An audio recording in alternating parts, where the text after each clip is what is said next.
ଆଜି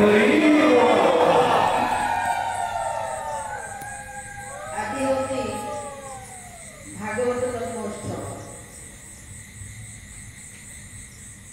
ଆଜି ଆମେ ସମସ୍ତେ ଯାହାର ଯାହା ଯେତିକି ସୁକୃତ ଅଛି ତିନୋଟି ଜିନିଷ ଧରିକି ଆମେ ସମସ୍ତେ ଆଜି এইটা ଟିକେ হলচল করিবনি এমতি ধরিব এইটিকে আস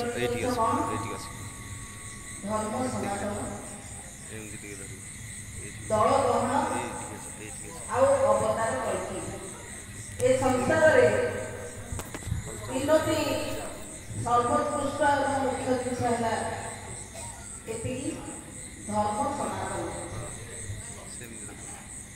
ଆମେମାନେ ବୋଧେ ବୁଝିବେ ଧର୍ମ କ'ଣ,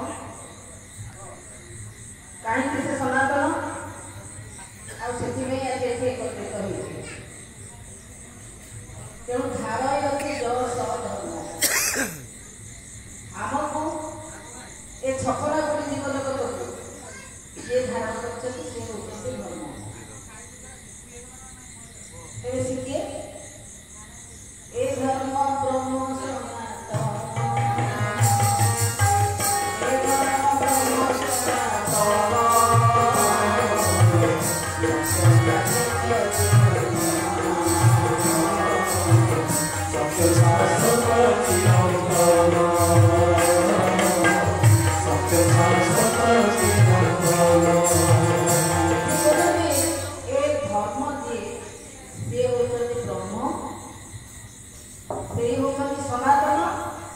ସନାତନ ଶବ୍ଦର ଅର୍ଥ ସତ୍ୟ, ଯାହା କେବଳ ସତ୍ୟ, ଯାହା ଶାଶ୍ୱତ, ସବୁବେଳେ ଥିଲା, ଅଛି, ଆଉ ଆଗକୁ ରହିବ, ଆଉ ଚିରନ୍ତନ। ତେବେ ତୃତୀୟ କଥାକୁ ଆମେ ଯିବା, ସିଏ ହେଉଛି ଦଳ ଗହଣ। ଆପଣ ଦେଖିବେ ଏ ଗହଣ ଦଳ ପତ୍ରିକା ଯଦି ଗୋଟେ ଦେଖିବେ ତା ଦେହରେ ଲେଖା ଥିବ ବାମ ପଟେ ଧର୍ମ ସନାତନ, ଅର୍ଥାତ୍ ସେ ଧର୍ମକୁ ଚିହ୍ନିଲେ ଆମେ ଦଳ ଗହଣରେ ପହଞ୍ଚିବା, ନହେଲେ ମୋଟେ ଠିକଣା ପାଇବାନି। ଠିକଣା କାହିଁକି ପାଇବାନି ନା ଆମେ ସିନା ବାଟଟା ଜାଣିଥିଲେ ଠିକଣାକୁ ଯିବା। ଆମେ ଯଦି ଏ କେଶରୀ ନଗରକୁ ବାଟ ଜାଣିନଥିବା ତାହେଲେ ଆସିବା କେମିତି? ଯେତେ ଗାଡ଼ି ଚଳିଲେ କ'ଣ? ତେଣୁ ଠିକଣା ଜାଣିବା ପାଇଁ ଆମକୁ ଦଳ ଗହଣର ଆଶ୍ରୟ ନେବାକୁ ପଡ଼ିବ। ସେ ଦଳ ଗହଣ କାହିଁକି ଆଶ୍ରୟ ନେବାକୁ ପଡ଼ିବ? ଆଉ କେଉଁ ଦଳ? ଏତେ ଦଳ ସଂସାରରେ ଅଛି। ମୁହିଁ ରହିଥିବି ଗହଣ ଦଳେ, ମୁହିଁ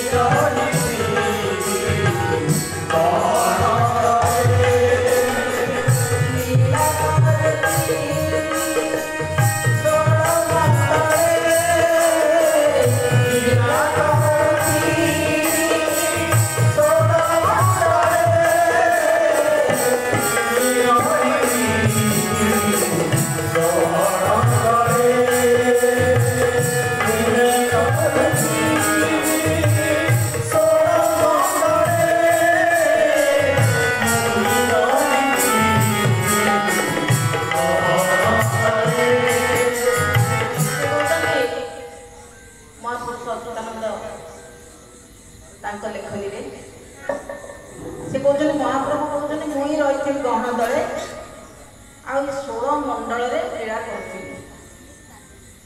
ତେବେ ସେ 16 ମଣ୍ଡଳରେ କୋଉଠି ଲୀଳା କରୁଥିବେ, କିଏ ଗହଣ ଦଳ, ଆମେ କେମିତି କ'ଣ ଜାଣିବା? ପୁଣି ଆମ୍ଭେ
ନିତ୍ୟ ସ୍ଥଳ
अनुभव करी गोलोक को कमी जाऊ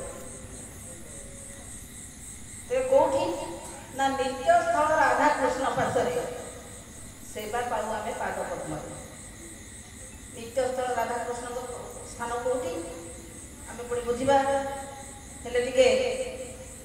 से बसा उठा कले धरले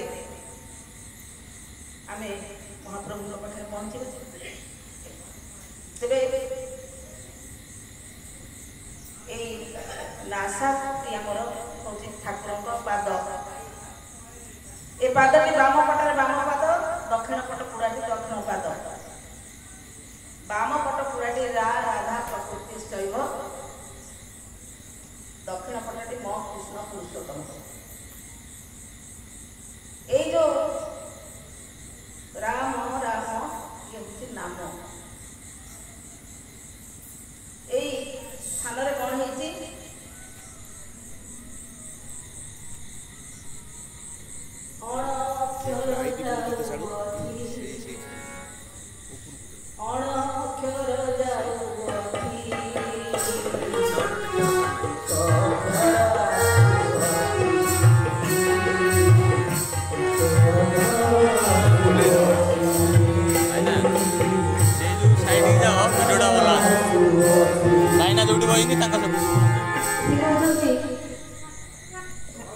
सेठी कौन है नासापुड़ा एक अक्षर जाऊँगी अण अक्षर आसूची तेबे एकाक्षर को आम चिन्हवा दरकार कौनटा जाऊँगी ताको ही आम चिन्हवा दरकार कहीं ना ताको चिन्हले आम जीवा शिखा पुणी अण अक्षर आसुअछि अण अक्षर जी आसुछि एकाक्षर को आश्रय करी एकाक्षर को आश्रय करी नबी बणा चले हरि नबी बणा चले हरि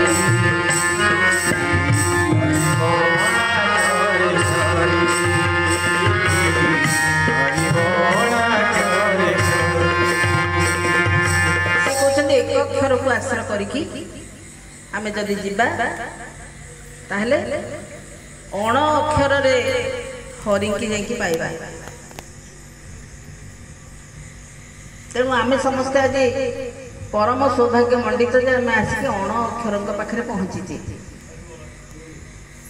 ए शरीर रे नहेले मध्य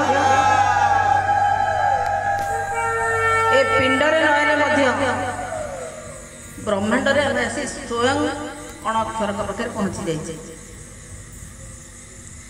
सिकिए अनंत नामे अंत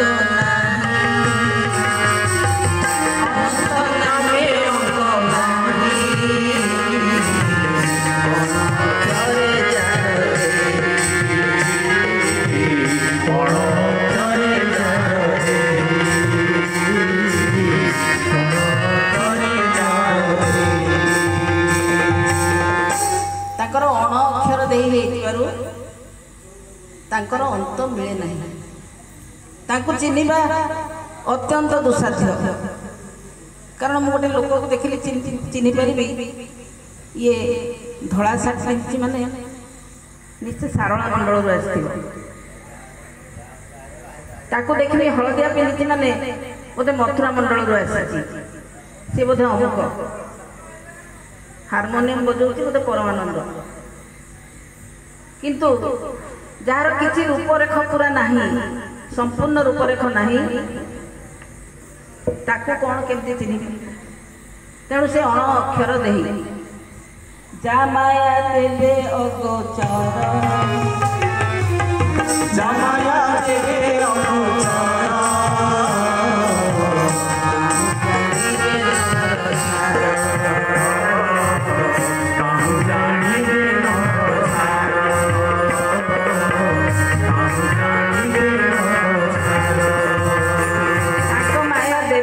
अगोचर आम भावु देवता माने स्वर्ग रे अछंती ठाकुर जी से तो अछंती गोलक रे बोधे से माने टिके भल चिन्हि थिबे किंतु तांको माया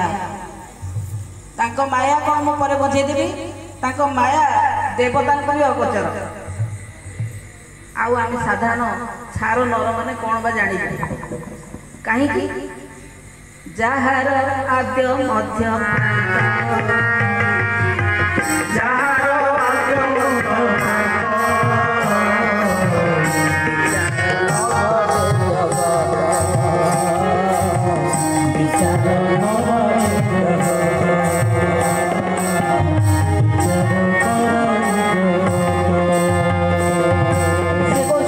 आरंभ कोठी आद्य कोटा मध्य भाग कोटा आउ प्रांत कोटा शेष कोटा आको केही विचार करि पारंती नहीं ये संसार तेणु से अनंत जी नथिले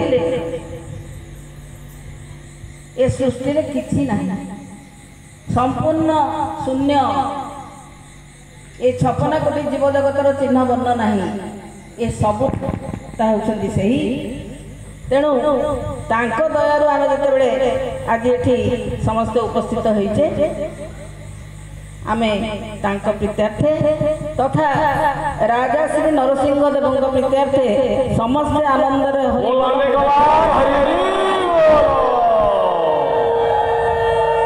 से भागवत से एकाक्षर से अण अक्षर आउ से संपूर्ण भाव में भी शून्य भागवत को से विद्यार्थी भगवान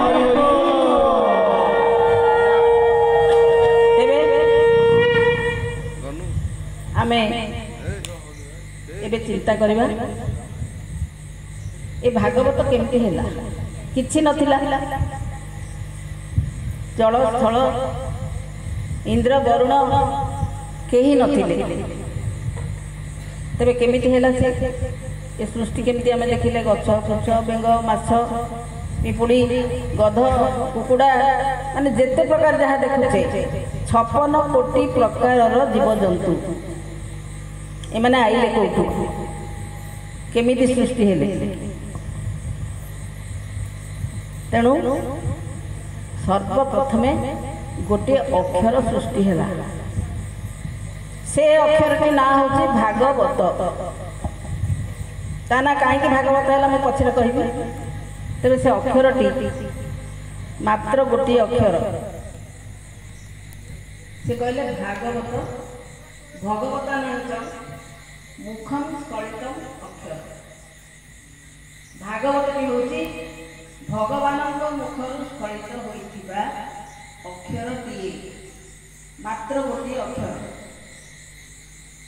त्रिअक्षर महाबीज अनंत निज जय ताकू तीनोटी महाबीजरे परिणत करी अनंत जहाँ को आम देखु राति से ताकू धारण करी तेरे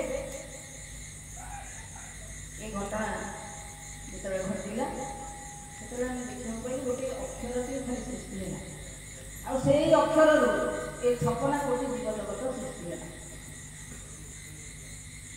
ନିଶବ୍ଦ ସ୍ଥାନ ଜହି ତମୁ ସବ ଦକ୍ଷଣି ନିଶବ୍ଦ ସ୍ଥାନ ଜହି ତମୁ ସବ ଦକ୍ଷଣି ସେ ବ୍ରହ୍ମ ନାରୀ ଜାଣ ହାସି ଭାବରାନୀ ସେ ବ୍ରହ୍ମ ନାରୀ ଜାଣ ହାସି ଭାବରାନୀ ତାଙ୍କ କର୍ମ ମୁଖରୁ କଳିତ ଏକାଗ୍ର ତାଙ୍କ କର୍ମ ମୁଖରୁ କଳିତ ଏକାଗ୍ର ଦେବର ମୁନି ତର କଲେ ଠାକୁର ସେ ଅମର ତର କଲେ ଠାକୁର ସେ ଅମର ତର କଲେ ଠାକୁର ନେଇନାନ୍ତି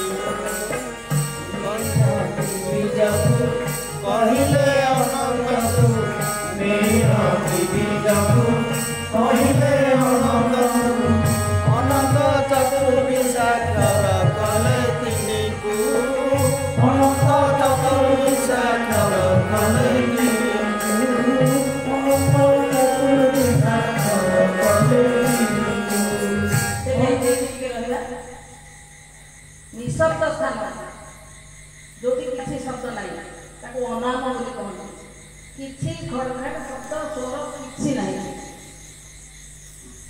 ସେଇଠୁ ନିଶବ୍ଦ ସ୍ଥାନରୁ ଗୋଟିଏ ଶବ୍ଦ ଖେଳିଲା। ଖେଳିବାକୁ ଚେଷ୍ଟା କଲା, ଖେଳି ନିକୁଳା। ଯେତେବେଳେ ଚେଷ୍ଟା କଲା, କେମିତି ଚେଷ୍ଟା କଲା?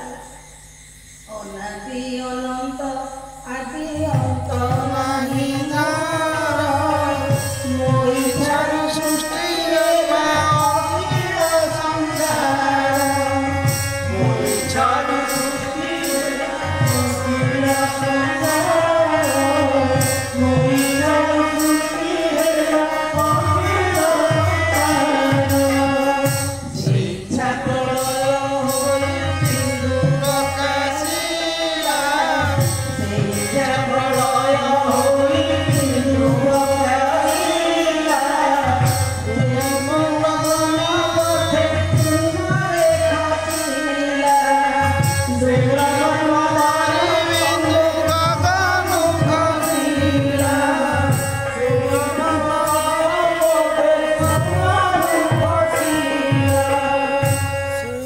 ତେବେ କଣ ହେଲା ନା ତାଙ୍କ ଇଚ୍ଛା ତାଙ୍କର ବିନା ଇଚ୍ଛାରେ କିଛି ହୁଏ ନାହିଁ। ତେଣୁ ମୋ ଇଚ୍ଛାରୁ ସୃଷ୍ଟି ହେଲା ଅଖିଳ ସଂସାର ସେ କହୁଛନ୍ତି। ଏବଂ ସେଇ ଇଚ୍ଛାରୁ ତାଙ୍କ ଏତେ ଇଚ୍ଛା ହେଲା, ଏତେ ପ୍ରଳୟ ହେଲା, ତାଙ୍କ ଭିତରେ ବର୍ଣ୍ଣନ ହେଲା, ଗୋଟିଏ ବିନ୍ଦୁ ତାଙ୍କ ଠାରୁ ଖସି ପଡ଼ିଲା, ମାତ୍ର ଗୋଟିଏ ବିନ୍ଦୁ। ଏବଂ ସେ ବିନ୍ଦୁଟି ଧୂମ୍ର ବର୍ଣ୍ଣ ଧରିକି ଖସିଲା, ଅର୍ଥାତ୍ ଧୂଆଁଳିଆ ଦେଖାଗଲା। କିଛି ଜଣା ପଡ଼ିଲାନି। ଆମେ କେହି ଏ ସଂସାରରେ ଏତେ ଜିନିଷ ଅଛି କେହି ଜାଣିପାରିଲେନି ଯେ ଗୋଟେ ବିନ୍ଦୁ ଖସୁଛି। ତେଣୁ ପୁଣି କଣ ହେଲା? ସେ ବିନ୍ଦୁ ଗଗନ ପଥେ ନିଜ ଇଚ୍ଛା ବଳେ ସେ ବିନ୍ଦୁ ଗଗନ ପଥେ ନିଜ ଇଚ୍ଛା ବଳେ ଶୀତଳ ହିତବନକୁ ଆପେ ଆପେ ଧରେ ଶୀତଳ ହିତବନକୁ ଆପେ ଆପେ ଧରେ ଶୀତଳ ହିତବନକୁ ଆପେ ଆପେ ଧରେ ତ୍ରିବର୍ଣ୍ଣ ଶକ୍ତି ସ୍ୱରୂପ ହୋଇବାରୁ ସ୍ଥିତି ତ୍ରିବର୍ଣ୍ଣ ଶକ୍ତି ସ୍ୱରୂପ ହୋଇବାରୁ ସ୍ଥିତି ସେଇ ଶକ୍ତି ଓଁକାର ହେଲା ଉତ୍ପତ୍ତି ସେ ଶକ୍ତି ଓଁକାର ହେଲା ଉତ୍ପତ୍ତି ସେ ଶକ୍ତି ଓଁକାର ହେଲା ଉତ୍ପତ୍ତି। କଣ ହେଲା? ସେ ବିନ୍ଦୁ ଯେତେବେଳେ ଧୂମ୍ରବର୍ଣ୍ଣ ଧରି ଖସିଲା, ତଳକୁ ଖସୁ ଖସୁ ସେ ଧୀରେ ଧୀରେ ପୀତ ଲୋହିତ ବର୍ଣ୍ଣକୁ ଧରିଲା। ହଳଦିଆ ବର୍ଣ୍ଣ, ଲୋହିତ ବର୍ଣ୍ଣ, এই দুইটি ବର୍ଣ୍ଣକୁ ଧରିବାରୁ ତିନୋଟି ବର୍ଣ୍ଣ ଏକାଠି ହେଲେ ଧୂମ୍ର ବର୍ଣ୍ଣ, ଅର୍ଥାତ୍ ଶ୍ଵେତ पीत अर्थात हलदिया वर्ण आ लोहित अर्थात लाल वर्ण ए तीनोटी गोटे हरे गोटे राम गोटे कृष्ण मोर मुख मोर नासा मोर चक्षु मिसिला पर कौन है ये त्रिवर्ण एकाठी मिसिबार शक्ति स्वरूप स्थिति लाभ कले शक्ति के सृष्टि है से शक्ति जात है ओंकार ये ओंकार कौन ओंकार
ओंकार हूँ महाशून्य से ही हूँ एकाक्षर से ही हूँ महाशून्य एवं ये बड़ गुप्त कथा गुरु कथा कारण गुरु जी शिखे ना गुणातीत रूप वर्जित आम जो कौन ये हूँ मो गुरु से कथा से कहना मुझे से कालिया हूँ मो गुरु से कथा भी से कहना मुझे से बाबाजी मो गुरु जी दाढ़ी रखी से कथा भी से कहना सी कहते गुरे गुणातीत गुणहीन रूरे रूप वर्जित बा रूपहीन रूप नहीं कि गुण नहीं से निर्गुण तेणु सी कहते ओंकार हूँ एकाक्षर आउ ये बड़ गुप्त ये हूँ महाशून्य आ से हूँ गुरुंकर धन माने गुरु पाखर सी खसी आ गुरु जी गुणातीत रूप वर्जित सी आमको जो धन देती आम भितर जो धन भाव रही से गुटिक हूँ एकाक्षर एथर बुझीला एकाक्षर कौन आमर जो धन टिकक जहाँ गुरुंकर धन माने सी भी आम धन कारण गुरु आम भितर अच्छा तेणु जी धन आमको देती से गोटिक हूँ एकाक्षर से एकाक्षर विद्या अनंत जे एकाक्षर शेष देव कही अनंत जे एकाक्षर शेष देव बीजे करी अछंती से गुरु ब्रह्मा बीजे करी अछंती से गुरु ब्रह्मा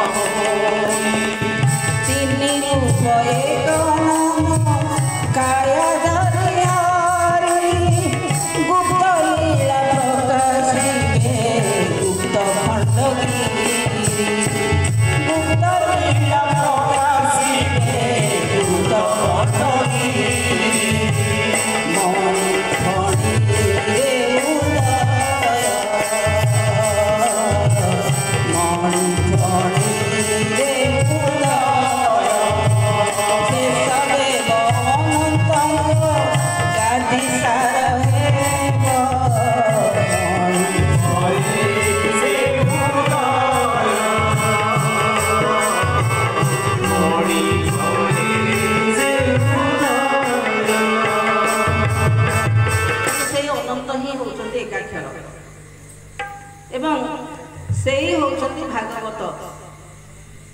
ବିଶ୍ୱସ୍ତ ସ୍ଥାନରୁ ଶବ୍ଦ ଖେଳିଲା। ଆଉ ସେଇ ଯେଉଁ ବ୍ରହ୍ମନାଡ଼ି ଯେଉଁଠି ଭାବଗ୍ରାହୀ ଥାଆନ୍ତି ସେଇଠୁ ସେ ଶବ୍ଦ ଖେଳିକି ଆସିଲା। ଆଉ ଯେତେବେଳେ ତଳକୁ ଖେଳି ଆସିଲା ତାକୁ ତ୍ରିବିଜକୁ ନେଇ ଅନନ୍ତଙ୍କୁ ପ୍ରଦାନ କଲେ ମହାପ୍ରଭୁ। ସେ ଗୁରୁ ପ୍ରଦାନ କଲେ, ଗୁଣାତୀତ ରୂପବର୍ଦ୍ଧିତ ପ୍ରଦାନ କଲେ। କେମିତି କ'ଣ ପ୍ରଦାନ କଲେ ଆମେ ତ ପଛରେ ବୁଝିବା। ତେବେ ଅନନ୍ତ ତାକୁ ନେଇକି କ'ଣ କହିଲେ କଲେ, ଅନନ୍ତ ତାକୁ ଯେମିତି ପ୍ରାପ୍ତ ହେଲେ ଗୁରୁ ତାଙ୍କୁ ଆଶୀର୍ବାଦ ସ୍ୱରୂପ ନିଜେ ଆସିକି ତାଙ୍କଠାରେ ବିଲୀନ ହେଇଯାଉଛନ୍ତି, ମିଶି ଯାଉଛନ୍ତି। ଅନନ୍ତ କ'ଣ କଲେ, ନେଇନ ବିଶ୍ୱ ଶ୍ଲୋକ କରିଲେ 4 ଶ୍ଲୋକ, ନେଇନ ବିଶ୍ୱ ଶ୍ଲୋକ କରିଲେ 4 ଶ୍ଲୋକ, ନେଇନ ବିଶ୍ୱ ଶ୍ଲୋକ କରିଲେ 4 ଶ୍ଲୋକ, ନେଇନ ବିଶ୍ୱ ଶ୍ଲୋକ କରିଲେ 4 ଶ୍ଲୋକ। ତାକୁ ବିଶ୍ୱଶ୍ଲୋକ ଋଷି, ବିଶ୍ୱଶ୍ଲୋକ ଋଷି ହେଉଛନ୍ତି ବ୍ରହ୍ମା। ସିଏ ତାକୁ ନେଇକି ସାଙ୍ଗେ ସାଙ୍ଗେ 4ଟା ଶ୍ଲୋକ କରି ପକେଇଲେ। ଶୁକ୍ଲାମ୍ବରଧର ବିଷ୍ଣୁ ଶଶିବର୍ଣ୍ଣ ଚତୁର୍ଭୁଜ, ଏଇ ଶ୍ଲୋକ 4ଟି କରିଦେଲେ। ଯାହା ସିଏ ଅନୁଭବ କଲେ, ଏତିକି କଲା ପରେ ସେଇ ହେଉଛନ୍ତି ସୃଷ୍ଟିକର୍ତ୍ତା। ତେଣୁ ସେ କ'ଣ କଲେ, ନାରଦଙ୍କୁ କହିଲେ ପାର୍ବତୀଙ୍କ ନାୟକ, ନାରଦଙ୍କୁ କହିଲେ ପାର୍ବତୀଙ୍କ ନାୟକ, ନାରଦଙ୍କୁ କହିଲେ ପାର୍ବତୀଙ୍କ ନାୟକ। ତେଣୁ ଏ ବିଶ୍ୱଶ୍ଲୋକ ବା ବ୍ରହ୍ମା ସେ ପାର୍ବତୀଙ୍କ ନାୟକ ଅର୍ଥାତ୍ ଜୀବ ବା ଶିବକୁ ଦେଲେ, ଆଉ ସେ ନାରଦ ମୁନିଙ୍କୁ ଦେଲେ। ନାରଦ ମୁନି ଯିଏ ହେଉଛନ୍ତି ଠାକୁରଙ୍କ ଗୁଣ କୀର୍ତ୍ତନକାରୀ। ଠାକୁରଙ୍କ ଗୁଣଟି କ'ଣ ପୁଣି, ମାନେ ସେ ସବୁବେଳେ କ'ଣ ପାନ ଖାଆନ୍ତି ନା ସବୁବେଳେ ଫୁଲ ବାସ୍ନା ନିଅନ୍ତି ନା କ'ଣ ତାଙ୍କର ଗୁଣ?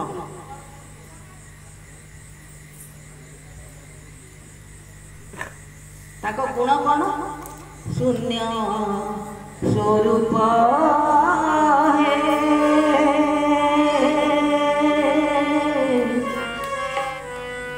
ଘୋଟି ଅଛନ୍ତି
କିଏ କହୁଛନ୍ତି?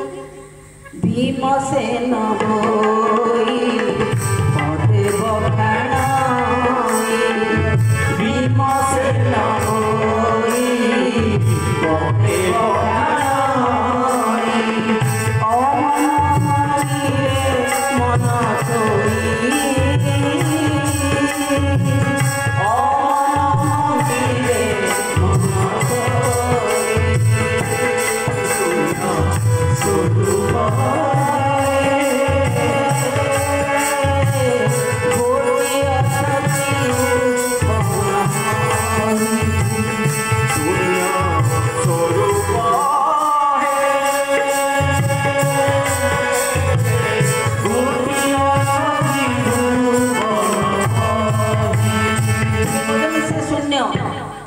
निर्गुण अरूप तांकर रूप नहीं किसी गुण थिले बा धरते गुण भी नहीं से संपूर्ण शून्य किंतु तांको स्वरूप जीए तांको स्वरूप भाव जी त्रिभुवन में घोटिकी रही 56 कोटी जीव जगत भितर रही से ही होचंती नाम से ही होचंती अनंत तेणु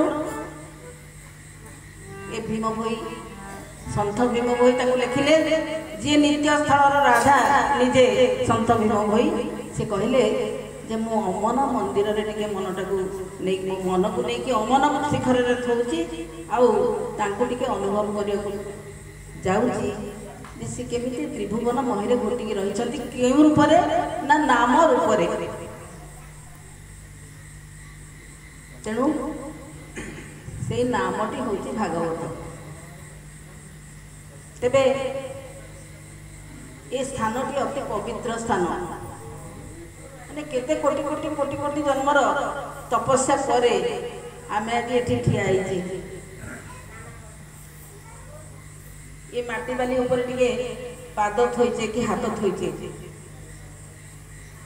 काहे कि महापुरुष अच्युतानंद कहउछथि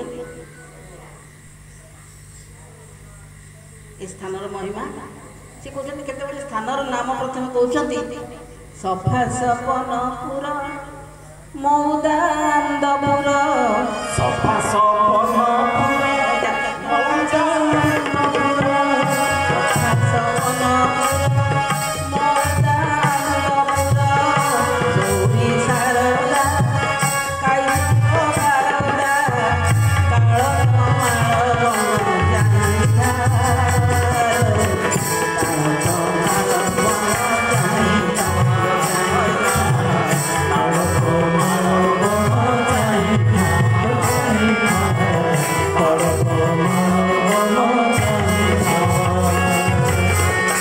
आमे जो स्थान रे रही ये हूँ काईजंगर स्थान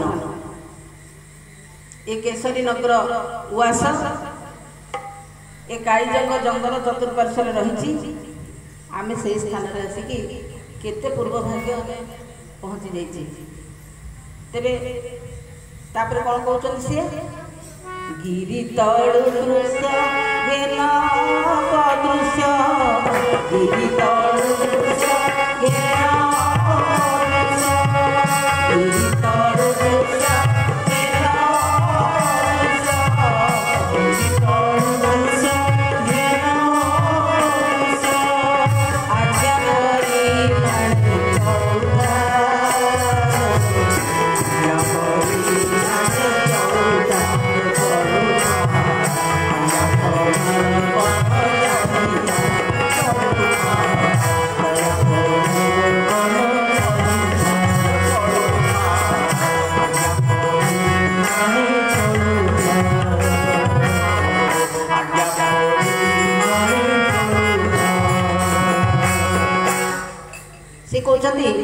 गिरी तलु दृश्य घेन उपदृश्य ये गोटे स्थान रही ता ना गिरीकृट खाली से रही आम पाखे भी अच्छे ताकू आम बुझीचे बोली आज आसीचे पिंड रे खोजिले मिले ब्रह्मांडर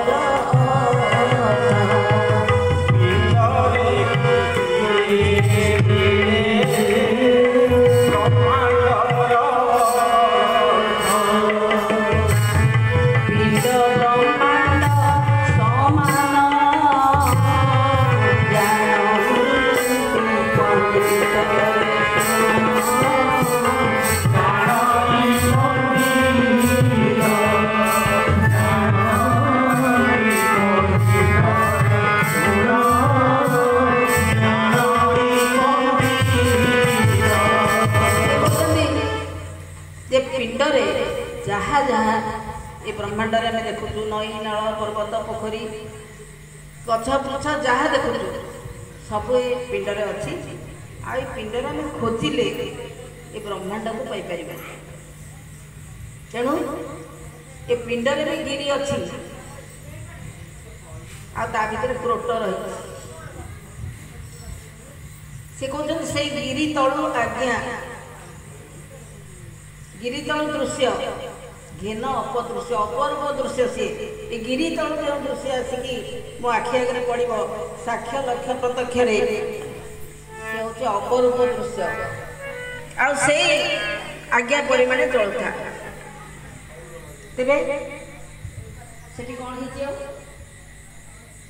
माने आम जो अच्छे बिरजा मंडल जोगमा खेल बिरजा मंडल जोगमा खेल बिरजा मंडल जोगमा खेल बिरजा मंडल जोगमा खेल राई रत्न पुरमुना राई रत्न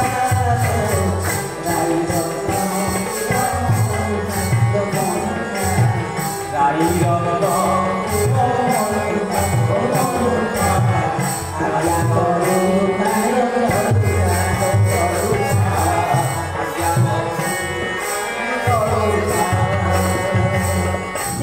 बिरजा मंडल जोगमाया खेल आम जो जगह रही ये अनंत जगह ये जोगमाया खेल चलती एवं यही गुड़िक हूँ राई रत्नपुर बा राधा कचेरी जहाँ कहुए राई रत्नपुर बोल मन था तेरे समस्त भावे ये तो अनंत ठाकुर ठियाई आम गोटे जोड़ आणिक पिंधेचु पुणी जोगमाया खेल कौन हो जोगमाया कहले गोटे झील पिला भाया शुणु जोगमाया अनंत जे फणिरे शयन जोगमाया अनंत जे फणिरे शयन दीनमणि जोग निद्रा दीनमणि जोग निद्रा निश्चय ब्रह्म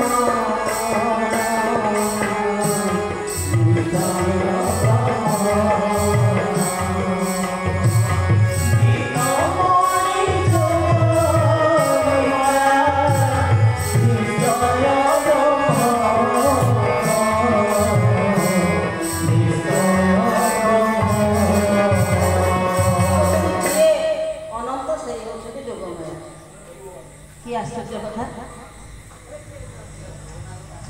आम जन जोगमाया से अर्धमात्रा है कि तले अच्छा कौन कहते हाड़ीदास महापुरुष को लिखुंट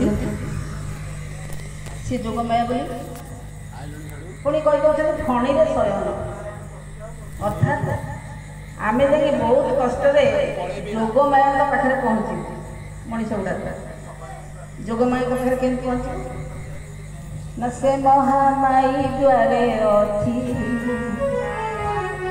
से महामाई द्वारे अथी माटिले भिक्षा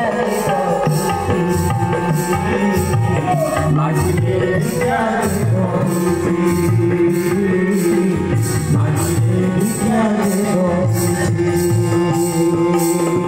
ताहाकु संतोष कराई ताहाकु संतोष कराई बोधिले भीतरकु जाई बुझिले भीतरकु जाई बुझिले भीतरकु जाई भीतरकु जाई संतोष हेले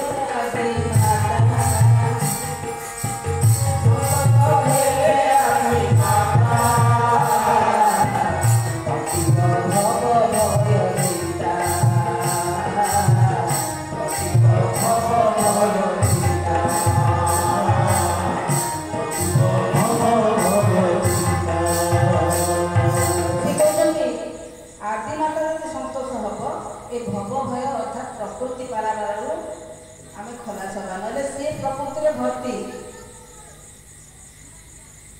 से ସେଥିପାଇଁ ଭୀମ ଭୋଇ କହିଛନ୍ତି ଯେ ମାଂସ ମଧ୍ୟ ସବୁ ଭକ୍ଷଣ କରୁଛନ୍ତି ବୋଲିକି ଆମେ ଘୃଣା କରୁଛୁ, କିନ୍ତୁ ଗୁରୁ ଯିଏ ଆଦ୍ୟ ଗୁରୁ ମାତା ସିଏ ହେଉଛନ୍ତି ପରମ ଆଦ୍ୟ, ସେ ହେଉଛନ୍ତି ପ୍ରକୃତି। ତେଣୁ ପ୍ରକୃତି ହାତରେ ରଖିବାକୁ ହେଲେ ତାଙ୍କୁ ବୋଧିବାକୁ ପଡ଼ିବ। ସିଏ ବୋଧ ହେବେ ଯେ ମୁଁ ନିଷ୍କାମ ଭାବରେ ପିତାଙ୍କୁ ଭେଟିବାକୁ ଯାଉଛି। ତେଣୁ ସେ ଅର୍ଦ୍ଧମାତ୍ରା ଯିଏ ସିଏ ପ୍ରଥମେ ଦ୍ୱାରରେ ଅଛନ୍ତି, ତାଙ୍କର ଆମେ ଲକ୍ଷ୍ୟ କରି ଦେଖିବା ସେଇଠୁ ଅନନ୍ତ ରୂପେ ଫଣା ଟେକିଛନ୍ତି। ସେଇଠୁ ଫଣା ଟେକିଛନ୍ତି ସେ ପର୍ଯ୍ୟନ୍ତ ଆମେ ପହଞ୍ଚିବାକୁ ହେଲେ କୌଣସି ପ୍ରକାରେ ଦେଖିବା ସବୁ ଶୂନ୍ୟ।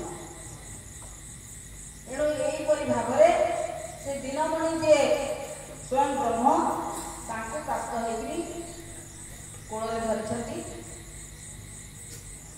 ମାତାଙ୍କ ଉପରେ ତାଙ୍କର ଦୁଇଟା ପଟ ଅଛି, ତଳ ପଟଟି ଗୋଟିଏ ଥାଳି କରି, ଉପର ପଟଟି ଘୋଡ଼ଣୀ କରି, ମଝିରେ ଠାକୁରଙ୍କୁ ସେ ରଖି ଦେଉଛନ୍ତି। ତେଣୁ ସେ ବହୁତ ଲମ୍ବା କଥା, ଆମେ ଖାଲି ଏତିକି ଜାଣିବା ଯେ ଯିଏ ଯୋଗମାୟା ସେଇ ହେଉଛନ୍ତି ଅମୃତ, ଆଉ ସେଇ ହେଉଛନ୍ତି ଶେଷଦେବ, ସେଇ ହେଉଛନ୍ତି ଏକାକ୍ଷର। ମା ଯୋଗମାୟାଙ୍କ ପୂଜା ତମ ଭଗବାନ ଅନନ୍ତଙ୍କ ପୂଜା ତମ ଭଗବାନ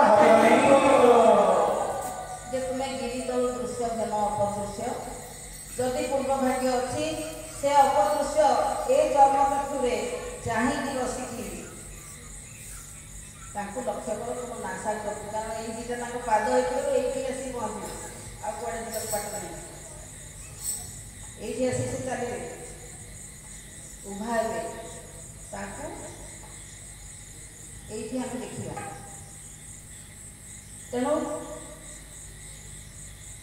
କେଶରୀ ରାଜନ ସଙ୍ଗେ ଅଙ୍ଗ ସଙ୍ଗ, କେଶରୀ ରାଜନ ସଙ୍ଗେ ଅଙ୍ଗ ସଙ୍ଗ, କେଶରୀ ରାଜନ ସଙ୍ଗେ ଅଙ୍ଗ ସଙ୍ଗ, କେଶରୀ ରାଜନ ସଙ୍ଗେ ଅଙ୍ଗ ସଙ୍ଗ, କଳ୍କି ମହାମନ୍ତ୍ର ଜପୁଧାରେ, କଳ୍କି ମହାମନ୍ତ୍ର ଜପୁଧା ଜପୁଧା, ରାଜି ମହାମନ୍ତ୍ର ଜପୁଧା ତାରକ ମାଳ ତମ ଜାଣିବା, ତାରକ ମାଳ ତମ ଜାଣିବା ଜାଣିବା, ତାରକ ମାଳ ତମ ଜାଣିବା। ସେ କହୁଛନ୍ତି କେଶରୀ ରାଜନ ଯିଏ ହେଉଛନ୍ତି ଜଗନ୍ନାଥଙ୍କୁ କେଶରୀ ବୋଲି କୁହାଯାଏ। ସେ କେଶରୀ ରାଜନଙ୍କ ସାଙ୍ଗରେ ଯଦି ଅଙ୍ଗ ସ୍ୱର୍ଗ ହେବାକୁ ଚାହୁଁ ତାହେଲେ କଳ୍କି ମହାମନ୍ତ୍ରକୁ ଜପ କର। କଳ୍କି ମହାମନ୍ତ୍ର ହେଉଛି ଯାହାକୁ ମହାମନ୍ତ୍ର ମହାନାମ ବୋଲି କୁହାଯାଏ। ଓಂ ହରେ ରାମ କୃଷ୍ଣ ଶ୍ୟାମ ପରା ରାମ କାମ କାମ, ସେ ହେଉଛି କଳ୍କି ମହାମନ୍ତ୍ର। ଏବଂ ସେ କହୁଛନ୍ତି ସେଇ କଳ୍କି ମହାମନ୍ତ୍ରକୁ ଧରିଲେ, ତାକୁ ହିଁ ଜାଣିପାରିଲେ, ତାରି ଆଶ୍ରୟ ନେଲେ ଆମେ ନିଶ୍ଚିତ ଭାବରେ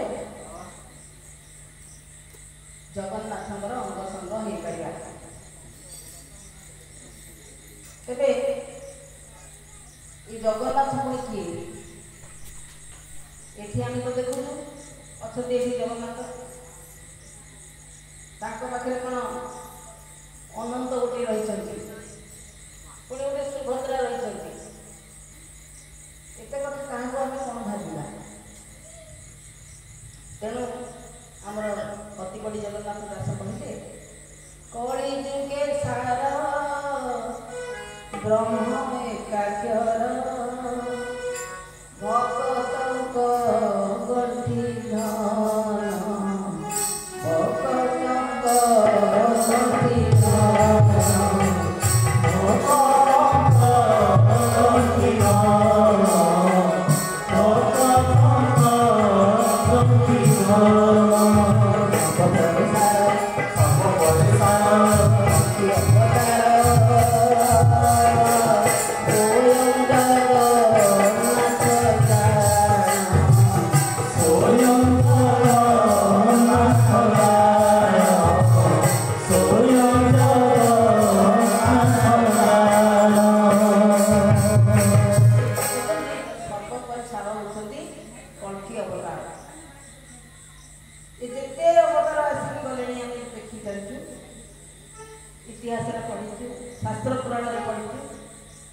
ଯେତେ ଅବତାର ତାଙ୍କ ଭିତରେ ସର୍ବଶ୍ରେଷ୍ଠ ହେଉଛନ୍ତି କଳ୍କୀ ଅବତାର। ଆଉ ସେ କ'ଣ କରିବେ? ସନାତନ ଧର୍ମ ପ୍ରଚାର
से कथा आम पछे आलोचना करवा।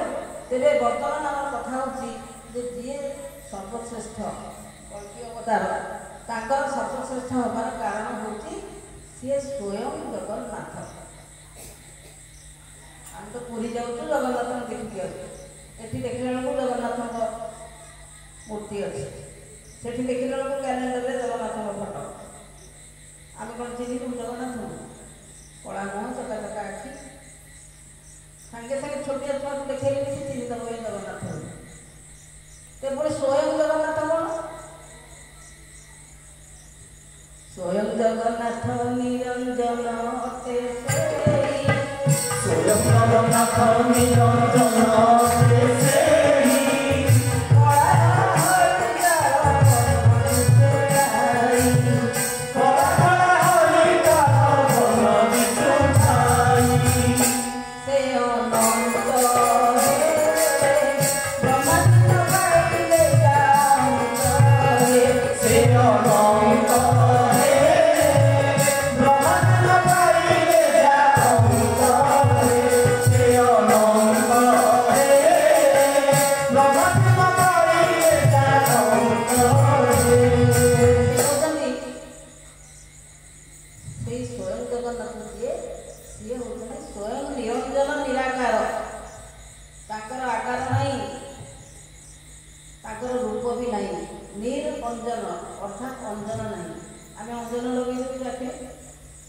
कपाल लगे गोटे चिन्ह जना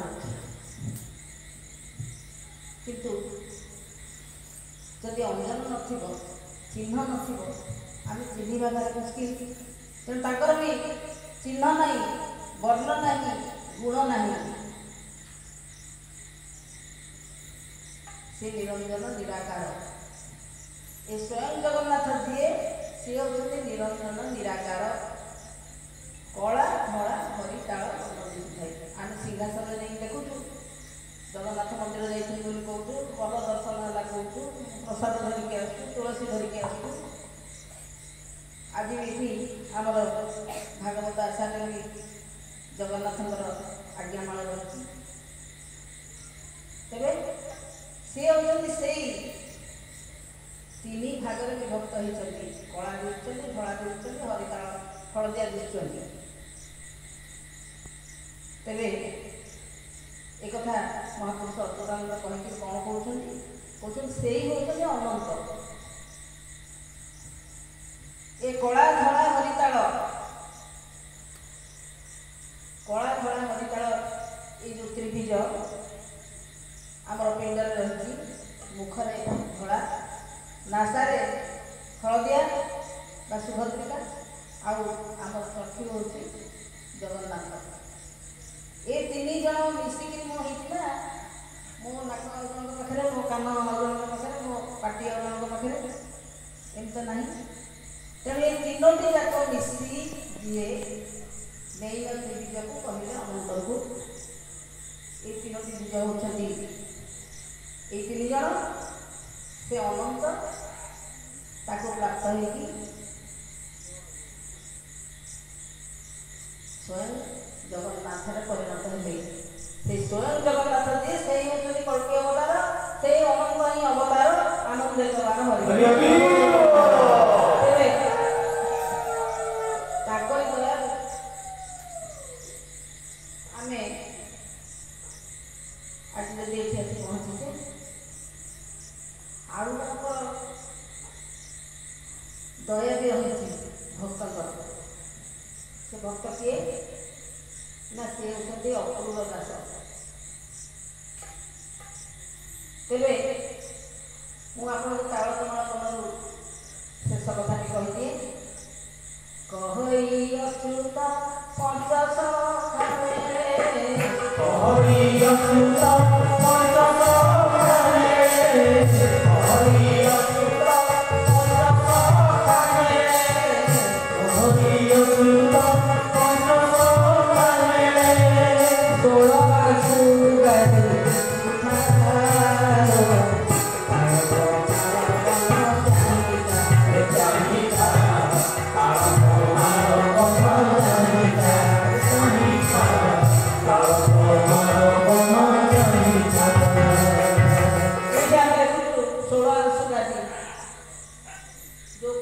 16 ମାସୁ ଗାଧି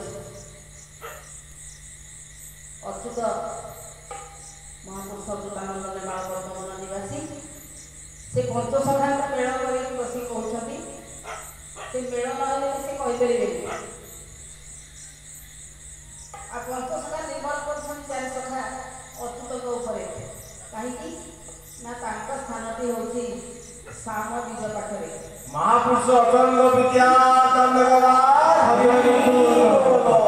ଯୋଉଠି ବିବେଚନା କରାଯାଏ, ଯୋଉଠି ବିବେକ ତତ୍ତ୍ୱ ରହିଛି, ତେଣୁ ସେଇଠି ମେଳ ହେଇଛନ୍ତି।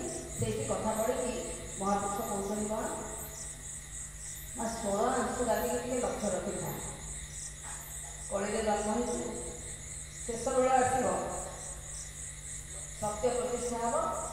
କଳିକି ତଡ଼ା ଉଠିବ, ସେ ଖାଲି ରହିକି ପଛକୁ ଆଗକୁ ଅନୁଭବ ତା ଜିନିଷପତ୍ର ଥିଲା, କେମିତି ଥିଲା, କେମିତି ଆଲମାରୀ ଥିଲା, କେମିତି ଖଟ ଥିଲା, କେମିତି ମଦ ବୋତଲ ଥିଲା, କେମିତି ଟଙ୍କା ଗୁଡ଼ାକ ରଖିଥିଲା। କଳିର ଯିବାକୁ ମୋତେ ଇଚ୍ଛା ହେଉନଥିବ, କିନ୍ତୁ ତାକୁ ଏ ସତ୍ୟର ମହିମା, ଏ ଅନନ୍ତଙ୍କ ମହିମା ଯିଏ ହେଉଛି ନାମ, ସେଇ ତାକୁ ବିଦା କରିବ। ତେଣୁକରି ସେ କହୁଛନ୍ତି 16 ଆଂଶୁ ଗାଦିକି ଦେଖୁଥା, ତାଳ କମାଳ କାମ ଚାହିଁଲା। ତେବେ ଆମେ ବହୁତ ମାନେ ତାଙ୍କ ପାଖରେ ବହୁତ ଆମେ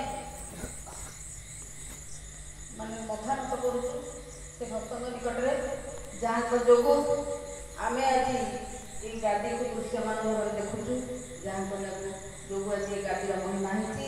ସେ ଭକ୍ତଙ୍କ କଥା ମୁଁ ଟିକେ କହିବି। ସିଏ ହେଉଛନ୍ତି ମହାତ୍ମା ଅକ୍ରୁର ଦାସ। ଅକ୍ରୁର ଦାସଙ୍କ ପ୍ରୀତ୍ୟାର୍ଥେ ଆନନ୍ଦ ଏକବାର ହରି। ତେବେ ସେ ଅକ୍ରୁର ଦାସ କିଏ? କଂସ ରାଜାଙ୍କର ପାଖରେ ସେ ରହିଥିଲେ। ତାଙ୍କୁ ପଠେଇଥିଲେ କଂସ ଆଣିବାକୁ ଆମର କୃଷ୍ଣ ବଳରାମ। କୃଷ୍ଣଙ୍କୁ ନେଇ ଆସିବାକୁ ବେଶୀ ଚାହିଁଥିଲେ। କାହିଁକି ନା, ସେ ଶୁଣୁଥିଲେ ଗୋଟେ ଛୋଟିଆ ପିଲା ଅମୁକ ଅସୁରକୁ ମାରିଦେଲା, ସମୁକ ବକାସୁରକୁ ଚିରିଦେଲା, ପୂତନା ଭଳିଆ ରାକ୍ଷସୀକୁ ମାରିଦେଲା। ତେଣୁ ତାକୁ ନେଇ ଆସିବ। କାରଣ ସେ ଶୁଣିଥିଲେ ଯେ ଅଷ୍ଟମ ଗର୍ଭରେ, ଦେବକୀଙ୍କ ଅଷ୍ଟମ ଗର୍ଭରେ ତାଙ୍କର କାଳ ଜାତ ହେବ। ସେ ତାଙ୍କୁ ହିଁ ଅପେକ୍ଷା କରିଥିଲେ। କାହିଁକି ନା, ଏ କଂସ ଆଉ କେଶୀ ହେଉଛନ୍ତି ଜୟ ବିଜୟ। ତାଙ୍କ ଉପରେ ଅଭିଶାପ ଥିଲା। से द्वापर युग पर्यंत 3 युग पर्यंत अभिशाप पाइथिले आउ निजे महाप्रभु तांको मारिले से उद्धार हेले अभिशाप तेणु अपुरा को पठेले आनिया पे सेठी एठी के छाड़िलेनी ए गोपरे के छाड़िलेनी तांको समस्त भल पाउथिले अपुर भी जाई पहुँचिले आ कहले कंस राजा पठेइछन्ति कंस कहउछन्ति राजा ये सब मथुरा अंतर्गत थिला मथुरा राजा कंस पठेइछन्ति आमे कृष्ण को नबु धनु यात्रा देखा डाकिछन्ति एमिति संपर्क से कृष्णकर मामू हेले मामू कंस तेणु सी पहुँचले कहीं छाड़ा राजी हेले ये भी कौ पिलाटा कृष्ण जापारे सी कहते जेते बेले कृष्ण मथुरा अक्रूर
गोटे पिलार चूल फिटिगला सी गाई कौन चूल जमी फिटिगला सी चूल को न बांधिकी आउ गोटाए हाथ पड़ा चूल को बांधिला सी चिल्ला तो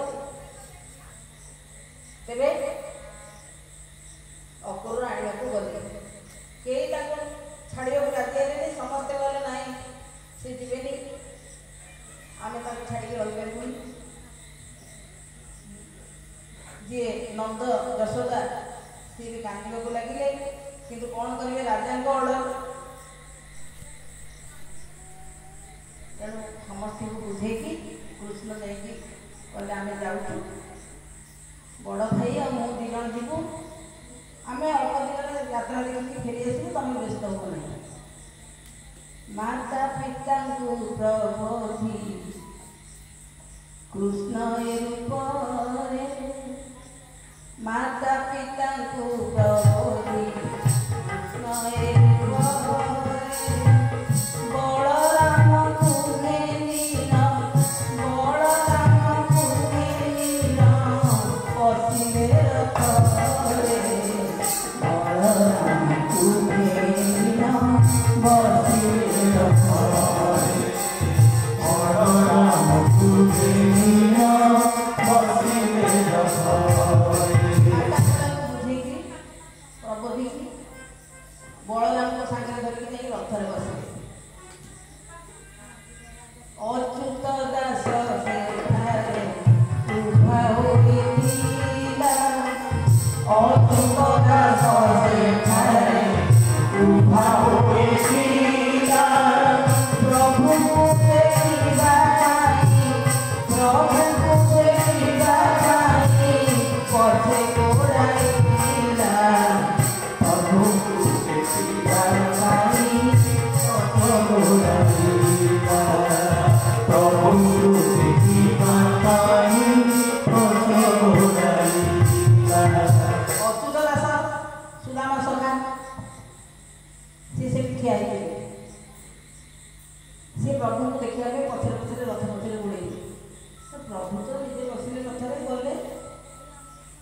ସେ ତାଙ୍କୁ ଅନୁମାନ କରିକି ତାଙ୍କ ସାଙ୍ଗେ ସଖା ହେଇକି ବୁଝିଲେ।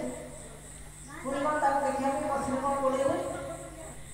ଅକ୍ରୁର ପବନ ବେଗେ ରଥ ନେଲା ବାହି, ଅକୁଳ ପବନ ବେଗେ ରଥ ନେଲା ବାହି। ଆଜି ଯାଏ ସବୁ ସେ, ଆଜି ଯାଏ ସବୁ ସେ ଭେଟ ପାଇ ନାହିଁ।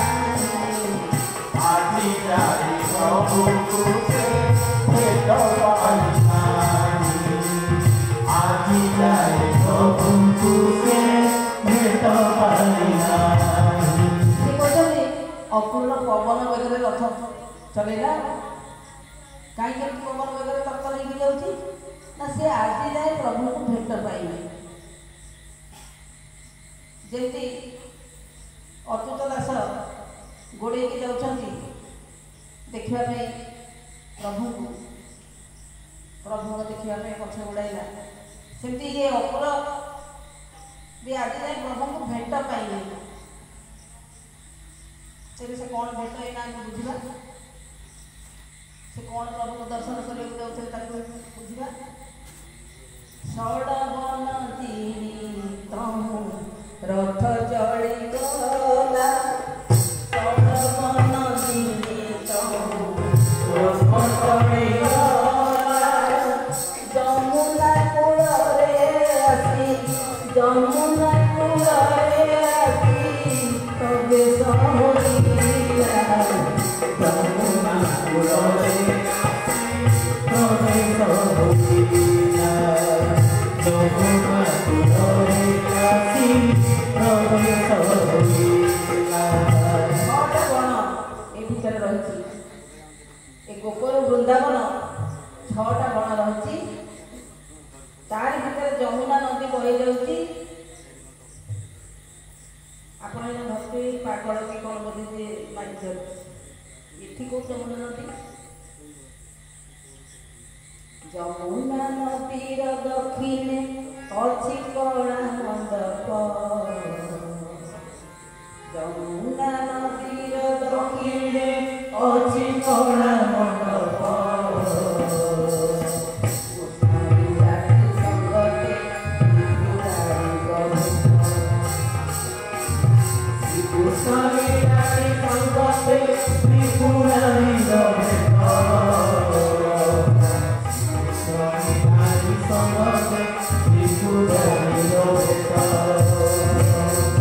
ଯମୁନା ନଦୀର ଦକ୍ଷିଣରେ ସ୍ଥାନ ଅଛି, ତା ନାଁ କଳା ମଣ୍ଡପ, ଯେଉଁଠାରୁ କଳା ଫେରି ଆସେ, ଯାହାକୁ ଆମେ ସାଧାରଣରେ ଗିରିଧାରୀ ମଠ ବୋଲି କହୁ ବା ଗିରିକୋଟ ବୋଲି କହୁ। ସେଇ ଗୋଟିକ ହେଉଛି କଳା ମଣ୍ଡପ। ସେ କହୁଛନ୍ତି ଯମୁନା ନଦୀର ଦକ୍ଷିଣରେ କଳା ମଣ୍ଡପ ରହିଛି। ସେଇଠି ଶ୍ରୀକୃଷ୍ଣ ଲୀଳାଟି ଚାଲିଛି ସଙ୍ଗତେ ତ୍ରିପୁରାରୀଙ୍କ ଭେଟ। ପ୍ରଭୁ ଗିରିଧାରୀଙ୍କ ବିଦ୍ୟା ଦଣ୍ଡ ଗଲା। ହରି ହରି ବୋଲ। ଏବେ ମୁଁ ଗୋଟେ ପାଣି ମାନେ ମହାପୁରୁଷ ଯାହା ଲେଖିଛନ୍ତି ପଢ଼ିଛି। କ'ଣ ଲେଖିଛନ୍ତି? ଗୁପ୍ତ ଯମୁନା ସେଠାରେ ମୁଣ୍ଡ ଲଙ୍ଗି ଆସୁଛି। ଗୁପ୍ତ ଯମୁନା ସେଠାରେ ମୁଣ୍ଡ ଲଙ୍ଗି ଆସୁଛି।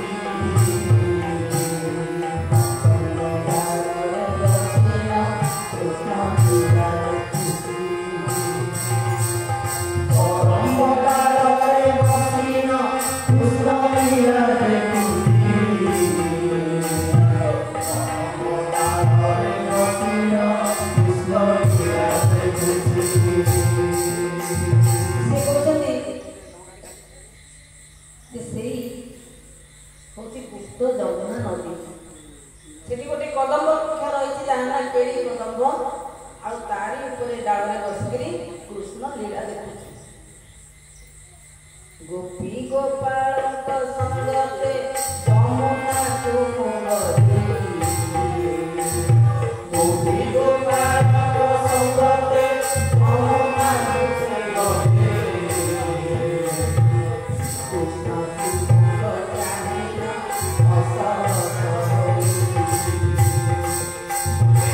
Kృష్ణ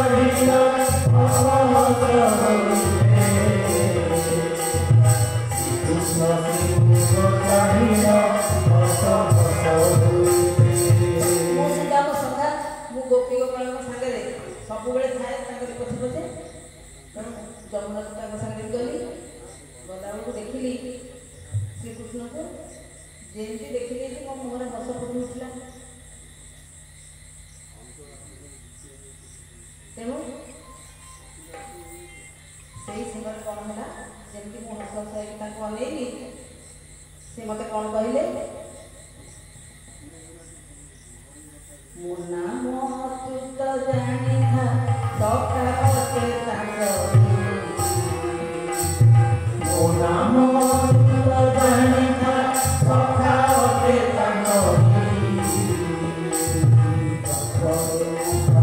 କହିଲେ ତ ଯମୁନା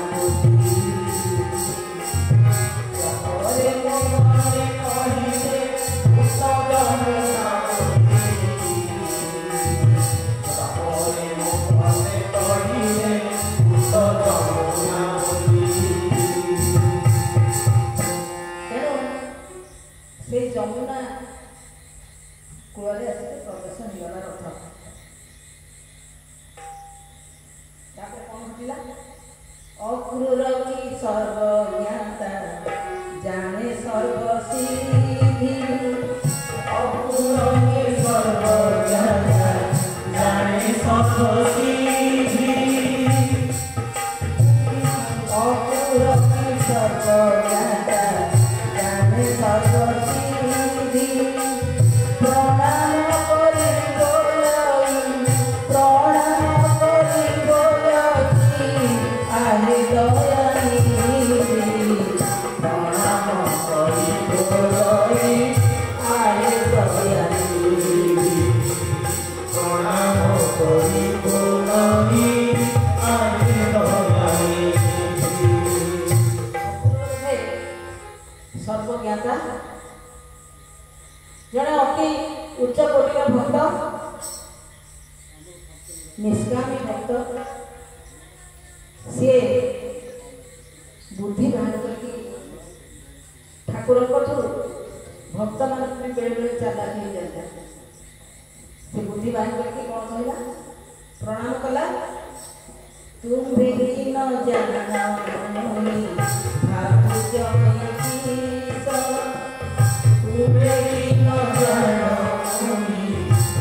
ଭାବୁଛ ତୁମେ ନ ଜାଣ ଭାବୁଛ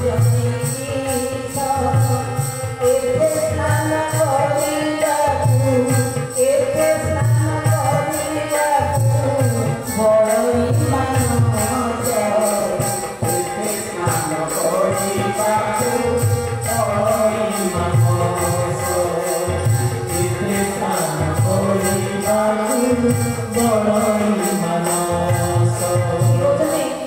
ତୁମେ କ'ଣ ଜାଣିନ, ତୁମେ ପୁରା ସର୍ବଜ୍ଞାତା, କିଏ କ'ଣ ଭାବୁଛି, କ'ଣ ଭାବିବ ବି ତମେ କହିଦେବ, ତମେ କ'ଣ ଜାଣିପାରୁନ ମୁଁ କ'ଣ ଭାବୁଛି। ଏଇଠି ସ୍ନାନ କରିବାକୁ ମୋର ମନେ ପଡ଼ିଛି, କାରଣ ଏଇ ଭାରି ପୁଣ୍ୟବନ୍ତ ଜାଗା। ଆଗରୁ ଦେବକନ୍ୟା ଋଷିକନ୍ୟା ସମସ୍ତେ ଆସୁଥିଲେ ଏଇ ସ୍ଥାନରେ ସ୍ନାନ କରିବାକୁ, ମୋର ଭାରି ମନେ ପଡ଼ୁଛି। ଅକ୍ରୂର ବଚନ ଶୁଣି ହରି ରଖି ରଥ, ଅକ୍ରୂର ବଚନ ଶୁଣି ହରି ରଖି ରଥ, କରହ ସ୍ନାନ ବୋଲି, କରହ ସ୍ନାନ ବୋଲି କହିଲେ ଅଚ୍ୟୁତ, କରହ ସ୍ନାନ ବୋଲି କହିଲେ ଅଚ୍ୟୁତ, କରହ ସ୍ନାନ ବୋଲି କହିଲେ ଅଚ୍ୟୁତ। କୃଷ୍ଣ କ'ଣ କଲେ, ଯେମିତି ଅକ୍ରୂର କଥା କହିଲେ, ତୁମେ ଯାହା ସ୍ନାନ କର, ମୁଁ ରଥ ରଖିବି। ତେଣୁ କ'ଣ ହେଲା, ଧାଇଁ ଯାଇ ଅକ୍ରୂରରେ ମିଳେ ନଦୀ କୂଳେ, ଧାଇଁ ଯାଇ ଅକ୍ରୂରରେ ମିଳେ ନଦୀ କୂଳେ, ଧାଇଁ ଯାଇ ଅକ୍ରୂରରେ ମିଳେ ନଦୀ କୂଳେ, ଧାଇଁ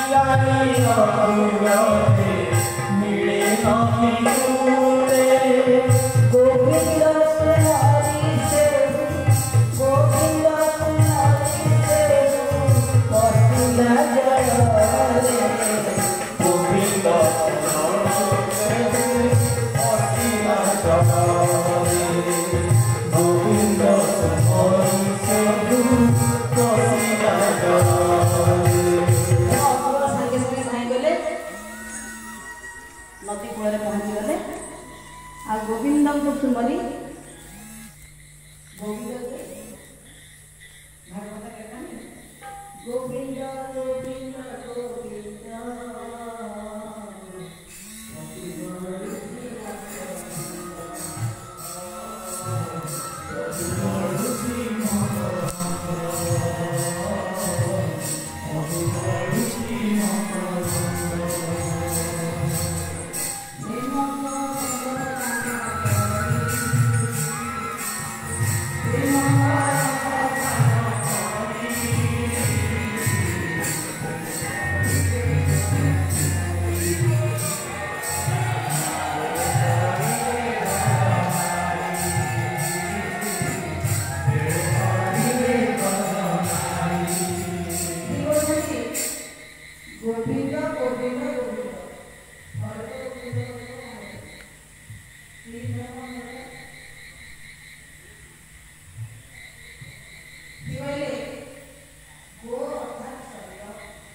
Hare